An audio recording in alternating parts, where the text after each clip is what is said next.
Sir గత 4-5 రోజుల నుంచి చూస్తున్నట్టయితే 30 కంటైనర్లు. సో ఈ కంటైనర్లలో కొంతమంది ఏమో డబ్బును తరలిస్తున్నారు, ఎన్నికల సమయం దగ్గర పడుతుంది కాబట్టి అని చెప్పేసి కొంతమంది వాదన. అండ్ ఇంకో కొంతమంది వాదన ఏంటంటే అది డబ్బుకు సంబంధించింది కాదు, కేంద్ర బలగాలకు సంబంధించిన వెపన్స్, ఆర్మ్డ్వి సంబంధించిన వెపన్స్ ఉన్నాయి, అది అందుకే పోలీసులు వాటికి సెక్యూరిటీ ఇస్తూ వెళ్ళారని చెప్పేసి కొంతమంది అంటున్నారు. ఇంతకు ఒకవేళ డబ్బు ఉంటే డబ్బు ఏమైపోయింది, వెపన్స్ అయితే ఏంటి ఏం జరిగింది? సో ఈ అంశం మీద మీ అభిప్రాయం ఏంటి సార్? ఒకటి సిరి, గత వారం రోజుల నుంచి ఈ న్యూస్ అయితే స్ప్రెడ్ అవుతుంది సోషల్ మీడియాలో, ఇప్పటికి కూడా అది నడుస్తూనే ఉంది. దానికి ఫుల్ స్టాప్ పడాలంటే ఏం చేయాలి? దానికి సంబంధించిన అథారిటీ ఏదైతే ఉందో ఆ అథారిటీ క్లారిఫికేషన్ ఇవ్వాలి. ఏ అథారిటీ అంటే పోలీసులు ఇవ్వాలి. పోలీసులే అసలు ఆ కంటైనర్ని చెక్ చేయడానికి ప్రయత్నం చేశారు. ప్రయత్నం చేసిన తర్వాత అక్కడ ఉండేటువంటి రిపోర్టర్స్ చెప్పేది ఏంటంటే, ఆ రోజున ఆ కంటైనర్ల దగ్గర పోయి కొంతమంది అక్కడ వీడియో జర్నలిస్టులు షూట్ చేయడానికి ట్రై చేశారు, అంటే విజువల్స్ తీసుకోవడానికి ట్రై చేశారు. విజువల్స్ తీసుకోవడానికి ట్రై చేసిన సందర్భంగా కడప పోలీసులు వార్నింగ్ ఇచ్చారు కొంతమందికి. దాంతో అక్కడ ఉండేటువంటి వీడియో జర్నలిస్టులు పక్కకి వెళ్ళిపోయారు. పక్కకి వెళ్ళిపోయిన తర్వాత జర్నలిస్టులు ఎప్పుడు కూడా దీని అసలు క్యూరియాసిటీ ఎలా ఉందంటే వాళ్ళకి అసలు దీని వెనక ఏముంది తెలుసుకునే ప్రయత్నం జనరల్గా ఏ జర్నలిస్టులు అయినా చేస్తూ ఉంటారు. అందులో భాగంగా ఏమైందంటే కొంతమంది జర్నలిస్టులు ఆ కంటైనర్లు ఎక్కడున్నాయని చెప్పేసి ఈ పోలీసులు వార్నింగ్ అయిపోయిన తర్వాత వెంబడించేటువంటి ప్రయత్నం చేశారు. వెంబడించేటువంటి ప్రయత్నం చేసినటువంటి క్రమంలో జస్ట్ ఇది జరిగి పోలీసులు ఆ రిపోర్టులకు, వీడియో జర్నలిస్టులకు ఎవరికైతే వార్నింగ్ ఇచ్చారో పోలీసులు, ఒక 15-20 నిమిషాల గ్యాప్లోనే వాళ్ళు మళ్ళీ రోడ్డున మోటార్ సైకిల్ వేసుకొని వీడియో షూట్ చేయడానికి బయలుదేరారు ఆ కంటైనర్ల కోసం. కానీ ఆ 20 నిమిషాల వ్యవధిలోనే మాయమైపోయినాయి అనేది ఇప్పుడు నాకు తెలిసినటువంటి కొంతమంది జర్నలిస్టులు ఇచ్చినటువంటి ఇన్ఫర్మేషన్. అంటే ఏంటి, వాళ్ళు వెళ్తుండగానే వీళ్ళు వెనకాల ఫాలో అవుతుంటే మాయమైపోయాయి సార్ అవి? 20 నిమిషాలు ఎటుపోతాయి? ఇప్పుడు కంటైనర్లు అంటే అది హై స్పీడ్ అయితే పోవు. కంటైనర్ల స్పీడ్ మ్యాక్సిమం 40 కిలోమీటర్లు, అంతకన్నా ఎక్కువ పోవు కంటైనర్లు, అంతకన్నా స్పీడ్ పెద్దగా పోవు. అందులో 30 కంటైనర్లు అంటే 30 కంటైనర్లు రోడ్డు మీద పోవాలంటే కనుక రోడ్డు స్పేస్ కూడా ఎక్కువ ఉండాలి. 40 కిలోమీటర్స్ కన్నా తక్కువ, అంతకన్నా ఎక్కువ పోవడానికి ఛాన్సే లేదు. తక్కువ పోవాల్సిందే కదా, ఎక్కువ పోవడానికి లేదు. 20 మినిట్స్ వీళ్ళని వీడియో జర్నలిస్టులని అక్కడ ఉండేటువంటి పోలీసులు వాటిని షూట్ చేయకుండా ఆపారు అనేది ఒక ఇన్ఫర్మేషన్. 20 మినిట్స్ తర్వాత వీళ్ళు పోలీసులు అటు వెళ్ళిపోయిన తర్వాత వీళ్ళు వాటిని వెంబడించేటువంటి ప్రయత్నం చేశారు అనేది, అంటే పోలీసులు అక్కడి నుంచి పంపించేశారు. కంటైనర్స్ దగ్గర నుంచి పోలీసులు రిపోర్టర్స్ని పంపించేశారు. పంపించేసిన తర్వాత వీళ్ళు రిపోర్టర్స్ ఎలాగైనా సరే ఈ కంటైనర్లు ఏముందో తెలుసుకోవాలని చెప్పి ఒక సుమారుగా 20-25 నిమిషాలు, అరగంట లోపలనే వీళ్ళు వేరే రూట్ని వెళ్ళి వెంబడించేటువంటి ప్రయత్నం చేశారు. సేమ్ రోడ్లో అరగంటలో అంత 30 కంటైనర్లు కనిపించకుండా పోతాయా? కానీ కనిపించకుండా పోయాయి అనేది ఒకటి. అంటే వాటిని ఏమన్నా రూట్ మళ్లించారా, ఎక్కడికైనా తీసుకెళ్లారా, లేదంటే దగ్గరలో ఉండేటువంటి ప్రాంతాలకు ఏమన్నా తీసుకెళ్లారా? ఇప్పుడు అవి కడప జిల్లా ఇడుపులపాయ నుంచి ఏదో బయలుదేరినాయి అనేది ఒకటి. అసలు ఇడుపులపాయ నుంచి బయలుదేరటం ఏంటి? బహుశా అది గాసిప్ న్యూస్ అన్నాయి ఉండాలి. అసలు ఇడుపులపాయ, ఇప్పుడు ఒకవేళ ఆర్బీఐ, జనరల్గా ఆర్బీఐ ఏంటంటే డబ్బులు తరలిస్తూ ఉంటుంది. ఒక 30 కంటైనర్లో ఒకేసారి తరలించేటువంటి అవకాశమే ఉండదు అసలు వాస్తవంగా కూడా. ఒకేసారి 30 కంటైనర్లు ఒకవేళ అనుకుందాం, 30 కంటైనర్లు తరలించారే అనుకుందాం, ఇడుపులపై నుంచి తరలించాల్సిన అవసరం ఏముంది? ఆర్బీఐకి సంబంధించినటువంటి ఎలాంటి ఆఫీసులు అక్కడ లేవు. సో అక్కడ 30 కంటైనర్ల నుంచి ఏం పోయింది అనేది ఇప్పుడు క్యూరియాసిటీ అందరిలో. ఇప్పటి వరకు కూడా ఒక క్లారిటీ లేదు దాంట్లో. అందులో కూడా కడప జిల్లాలో పట్టుకోవడం అని అంటే అసలు పెద్ద ఎత్తున డబ్బు పోయింది అని అంటే ఇది ఎన్నికలకు సంబంధించినటువంటి డబ్బు అనేది ఒకటి వినిపిస్తుంది. ఇంకోటి ఏంటంటే చెన్నై వైపు వెళ్ళినాయి, కడప నుంచి చెన్నై వైపు వెళ్ళినాయి. అవి కడప నుంచి చెన్నై వైపు వెళ్తున్నటువంటి క్రమంలో పోలీసులే వాటిని తనిఖీ చేయాలన్నట్టు ప్రయత్నం చేశారు. నిజంగా వాటిని ట్రాన్స్పరెంట్గా తనిఖీ చేయాలనుకున్నప్పుడు డెఫినెట్గా జర్నలిస్టులని ఉన్నేస్తారు వాళ్ళు స్పాట్లో. కానీ జర్నలిస్టులు లేకుండా పంపించేశారు పోలీసులు. అంటే ఎవరు వాళ్ళకి ఆదేశాలు ఇచ్చినట్టు? రిపోర్టర్స్ని పంపించేసి జర్నలిస్టులు లేకుండా అక్కడ షూట్ చేయకుండా పంపించేసేమని చెప్పి ఎవరిస్తే అక్కడ పోలీసులు లేకుండా చేసినట్టు? కంటైనర్స్ జనరల్గా పోలీసులు జర్నలిస్ట్ని పక్కన పెట్టుకునే తనిఖీలు చేస్తుంటారు. కానీ అక్కడ జర్నలిస్టులు ఎందుకు పంపించారు అనేది ఒక అనుమానం. 2, పంపించిన తర్వాత ఒక అరగంట తర్వాత అవి మాయమైపోవడం అనేది రెండో పాయింట్. 3, కడప పోలీసులు ఆ కంటైనర్లో ఏమీ లేదు అని ఎలా చెప్పగలరు? ఏదో ఒకటి ఉండాలి కదా. ఇప్పుడు కంటైనర్లో డబ్బు కాదు అని చెప్తున్నారు. సో డబ్బు కాదు ఏముంది అంటే వీళ్ళు చెప్తున్నారు కదా, అంటే లైక్ ఆర్మ్డ్ ఫోర్స్ ఇవి సంబంధించిన వెపన్స్ ఉన్నాయి, అవి అందుకోసమే వాటిని తరలిస్తున్నారు, అందుకే ఇంత సెక్యూరిటీతో పంపిస్తున్నాం అని అన్నారు కదా సార్ అని పోలీసులు చెప్తున్నారు. అవును. అండ్ ఇంకొకటి ఏంటంటే సార్, ఇట్లా ఎవరైతే దీని గురించి డబ్బు గురించి అని చెప్తున్నారో ఆ సోషల్ మీడియాలో ఎవరైతే ఈ న్యూస్ స్ప్రెడ్ చేస్తున్నారో వాళ్ళ మీద కఠిన చర్యలు తీసుకుంటున్నాం అని కూడా చెప్పేసి కడప పోలీస్ వాళ్ళు వచ్చేసి ఒక వీడియో అయితే రిలీజ్ చేశారు. దాన్ని ప్రచారం చేస్తే మేమే చర్యలు తీసుకుంటాం అని చెప్పి.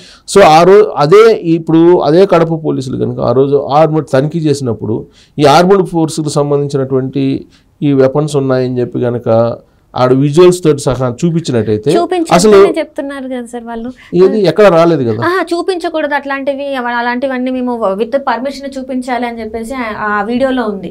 సో వాళ్ళు అది చెప్తున్నారు చూపించకూడదు అని చెప్పి.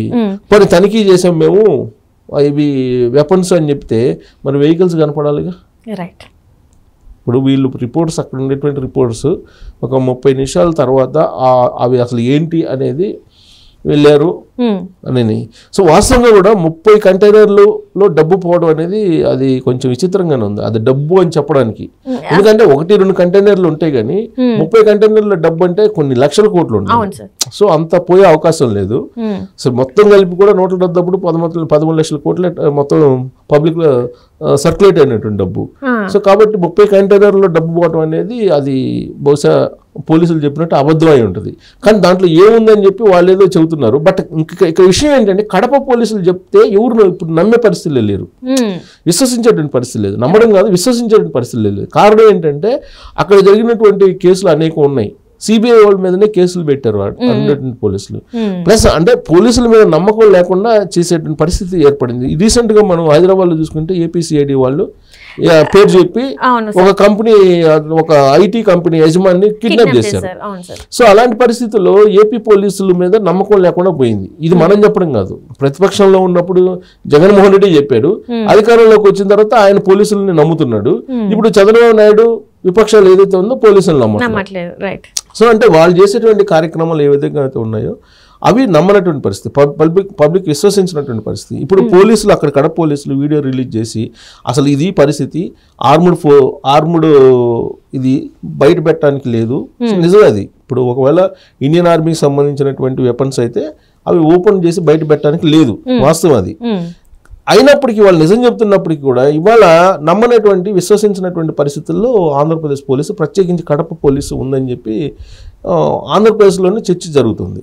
సో ఇక్కడ తరలి వెళ్ళినటువంటి డబ్బా అంటే డబ్బు అయితే అయ్యి ఉండదు. 30 కంటైనర్ల డబ్బు అంటే అది కొన్ని లక్షల కోట్లు. అంటే ఆ రోజు స్ప్రెడ్ అయిన న్యూస్ ఏంది, ఇడుపులపై నుంచి అని చెప్పి, ఇడుపులపై నుంచి వెళ్తున్న కంటైనర్లు అనేది స్ప్రెడ్ అయింది. సో అది ఒకవేళ అదే జరిగితే మాత్రం అనుమానించాలి. అంటే అక్కడ చెన్నైకి వెళ్ళిన తర్వాత అక్కడ నుంచి వెళ్ళి అకౌంట్స్లలో ఓటికి ఇంత అని చెప్పేసి ఒక అభ్యర్థికి అకౌంట్ లో పడతాయని చెప్పేసి ఒక వార్త కూడా బయటకు వచ్చింది. ఈ కంటైనర్ నుంచి విదేశాలకు పంపించేసి దాన్ని ఏదో మళ్ళా వేరే రూట్ లో లాగా మళ్ళీ అకౌంట్ లో పంపిస్తారని ఇట్లా రకరకాలు అనిపించింది. అది ఎందుకు అనిపించింది అని అంటే గత ఎన్నికలప్పుడు కూడా, లాస్ట్ టైం 2019లో జరిగినప్పుడు ఎన్నికలప్పుడు కూడా ఇట్లాంటి కంటైనర్లో డబ్బు వెళ్తుంది అనేటువంటి వ్యవహారం బయటకు వచ్చింది. తర్వాత నోట్ల రద్దు జరిగింది. నోట్ల రద్దు అప్పుడు కూడా ఇలాంటి కంటైనర్లు వెళ్తున్నాయి, అప్పుడు చంద్రబాబు నాయుడు ఇంటి దగ్గర నుంచి వెళ్తున్నాయని ఒక ప్రచారం చేశారు అప్పట్లో. అంటే అది ఆ కంటైనర్లు పైగా చెన్నైకి వెళ్ళి అప్పుడు కూడా ఇప్పుడు కూడా మళ్ళీ చెన్నై వెళ్తుంది. కాబట్టి ఇది ఫస్ట్ న్యూస్ కాదు, కంటైనర్లో డబ్బులు వెళ్ళడం అనేది ఫస్ట్ న్యూస్ కాదు. ఇది గతంలో కూడా ఇలాంటివి ఉన్నాయి. కాబట్టి దానికి పోలీసులు ఇచ్చినటువంటి క్లారిటీని ఇవాళకు కూడా పబ్లిక్ పూర్తి స్థాయిలో నమ్మేటువంటి పరిస్థితి లేదు. దానికి కారణం ఏంటంటే పోలీసుల మీద అపనమ్మకం కలుగుతుంది పబ్లిక్కి. సో దాంతో నమ్మనటువంటి పరిస్థితి. ఇంతకీ అసలు ఇవి వెపన్సా డబ్బా అనేది ఇప్పటికి కూడా వినిపిస్తుంది. ఎందుకంటే ఎలక్షన్ టైం కాబట్టి ఇప్పుడు రీసెంట్గా జరిగినటువంటి 5 రాష్ట్రాల ఎన్నికల్లో తనిఖీ చేసి పట్టుకున్నటువంటి డబ్బే దాదాపు 1700 కోట్ల రూపాయలు ఉన్నాయని చెప్పి ఇవాళ లేటెస్ట్ న్యూస్. అంటే గతంలో ఎప్పుడు ఏ ఎన్నికలప్పుడు లేనంతగా ఈసారి డబ్బు పట్టుబడింది అని. మొన్న జరిగినటువంటి మధ్యప్రదేశ్, రాజస్థాన్, అలాగే ఛత్తీస్గఢ్, ఇక్కడ జరిగిన తెలంగాణ, అలాగే మిజోరాం, ఇక్కడ జరిగినటువంటి ఎన్నికల్లో 1700 కోట్ల రూపాయలు కేవలం నగదు, అలాగే మిగతా వస్తువులు కూడా బంగారం కానీ ఇతర వస్తువులు బయటపడ్డాయని చెప్పి తాజాగా వచ్చినటువంటి రిపోర్టు. అంటే రాబోయేటువంటి ఎన్నికల్లో ఇంకా ఎన్ని వేల కోట్లు బయటకు వస్తాయి అనేది ఆల్రెడీ ఈ న్యూస్ చెప్తుంది. అంటే అసలు ఈ కంటైనర్ లో నిజంగానే తరలించి వేరే దేశానికి పంపించి అక్కడి నుంచి ఏమన్నా అకౌంట్ లో వేసేటువంటి అవకాశం ఉందా అనేటువంటి అనుమానం అయితే ఇప్పటికే అలాంటి ప్రచారం అయితే సోషల్ మీడియాలో స్ప్రెడ్ అవుతూనే ఉంది. సో స్ప్రెడ్ అవుతున్నటువంటి ఈ న్యూస్ ని ఖండించవచ్చు పోలీసులు, ప్లస్ వాళ్ళ మీద కేసులు పెట్టించవచ్చు. కానీ వాళ్ళ ప్రజల్లో ఉన్నటువంటి అపోహని ఎలా తొలగించగలరు? తొలగించలేరు కదా. తొలగించాలంటే దానికి నమ్మేలాగా వాళ్ళు చెప్పగలిగి ఉండాలి, చెప్పగలిగి ఉండాలి. సో దాంతో ఇప్పటికి కూడా 30 కంటైనర్లో ఏంటి అనేది ఇప్పటికి కూడా కొనసాగుతున్నటువంటి ఒక సందేహం, ఒక అపోహ, అది వైరల్ అవుతూనే ఉంది. 30 కంటైనర్ అంటే అసలు ఫస్ట్ ఏంటంటే మెయిన్ ఛానల్స్లో వచ్చింది, తర్వాత సోషల్ మీడియాలో వచ్చింది. మరి ఇదే పోలీసులు ఆ మెయిన్ ఛానల్ ఏదైతే ఉందో దాని మీద చర్య తీసుకోవాలి కదా. ఫస్ట్ న్యూస్ ఇచ్చింది. జనరల్గా సరే సోషల్ మీడియాకి ఎక్కడ నెట్వర్క్ ఉండదు, జస్ట్ రకరకాలగా సేకరించినటువంటి న్యూస్ని బేస్ చేసుకొని సోషల్ మీడియాలో ఇలాంటివన్నీ స్ప్రెడ్ అవుతూ ఉంటాయి. సోషల్ మీడియా కంటే ప్రత్యేకమైనటువంటి న్యూస్ నెట్వర్క్ అయితే ఉండదు కదా. రకరకాల వెబ్సైట్ల నుంచో లేదంటే రకరకాల సోర్సెస్ నుంచే తీసుకొని వీడియోలు చేసి పెడుతూ ఉంటారు. సుప్రీంకోర్టు నామ్స్ ప్రకారం ఏదైనా పెట్టచ్చు సోషల్ మీడియాలో. సో బట్ దట్ మెయిన్ మీడియాకి అయితే కొన్ని నామ్స్ ఉన్నాయి కదా. మరి ఇదే పోలీసులు ఆ న్యూస్ స్ప్రెడ్ చేసిన దాని మీద చర్యలు తీసుకోవాలి కదా. ఎందుకు తీసుకోలేదు? నిజం కాకపోతే, ఒకవేళ నిజం కాదనుకున్నాం, వాళ్ళు చెప్పినట్టు డబ్బు కాదు, సెంట్రల్ గవర్నమెంట్కి సంబంధించి వెపన్స్ అనుకుందాం, మరి డబ్బు అని చెప్పి టెలికాస్ట్ చేసినటువంటి లేదంటే స్ప్రెడ్ చేసినటువంటి న్యూస్ స్ప్రెడ్ చేసినటువంటి వాళ్ళ మీద చర్యలు తీసుకోవాలి కదా ఇదే పోలీసులు. అప్పుడు పబ్లిక్ నమ్మిండే వాళ్ళేగా నిజంగా వాళ్ళు కనుక చర్యలు తీసుకుంటే. కానీ వాళ్ళు సోషల్ మీడియాని పోలీసులు కట్టడి చేసే ప్రయత్నం అంటే దాని వెనక ఏదో హిడెన్ సీక్రెట్ ఉంది అనేది భావించడంలో తప్పు లేదు.